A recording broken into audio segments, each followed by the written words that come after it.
আসসালামু আলাইকুম। আজকে আমরা যাচ্ছি দারাসবাড়ি মসজিদে। আর এই দারাসবাড়ি মসজিদে কি কি আছে এবং তার ইতিহাস নিয়ে থাকছে আজকের ভিডিও। যাওয়ার পথে একটা সুন্দর রাস্তা দেখি, তো আমরা রাস্তাটা উপভোগ করছিলাম। রাস্তা উপভোগ করতে করতে চলে আসি দারাসবাড়ি মসজিদে। দারাসবাড়ি মসজিদ গৌরল অর্থনৈতিক বাংলাদেশ অংশের মধ্যে সর্ববৃহৎ মসজিদ, বর্তমানে ধ্বংসপ্রাপ্ত একটি মসজিদ। এটি ছোট সোনা কোতোয়ালি দরজা রোডের পশ্চিমে মধ্যযুগী শহরে দারাসবাড়ি এলাকায় অবস্থিত, যা বর্তমানে ভারতীয় সীমান্তের নিকটবর্তী একটি প্রবৃত এলাকা। বর্তমানে কলকাতা মিউজিয়ামে সংরক্ষিত এক শিলালিপি অনুযায়ী মসজিদটি 1479 খ্রিস্টাব্দে শামসুদ্দিন আবুল মুজাফফর ইউনুস শাহ কৃত নির্মিত হয়েছে। এটি মধ্যযুগী বাংলার বৈশিষ্ট্যধারী একটি জামে মসজিদ, যা ভিতরে ও বাইরে টেরাকাটা ফলন অংশকরণ সহ উচ্চলাল বর্ণের ইট প্রদর্শন করছে। বর্তমানে এটি আচ্ছাদনবিহীন এবং সামনে একটি ভেঙে পড়া বারান্দা রয়েছে। মসজিদটির দুটি অংশ, একটি সামনে বারান্দা এবং পশ্চিমে মূল প্রার্থনা কক্ষ।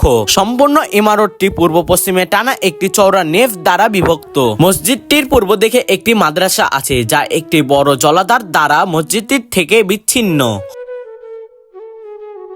মসজিদকে শহরের অন্যান্য মসজিদের মতো জামে মসজিদ বলে নির্দেশ করে। মসজিদের উত্তরে একটি প্রবেশ পথ ছিল, এখন সেটি ধ্বংসপ্রাপ্ত।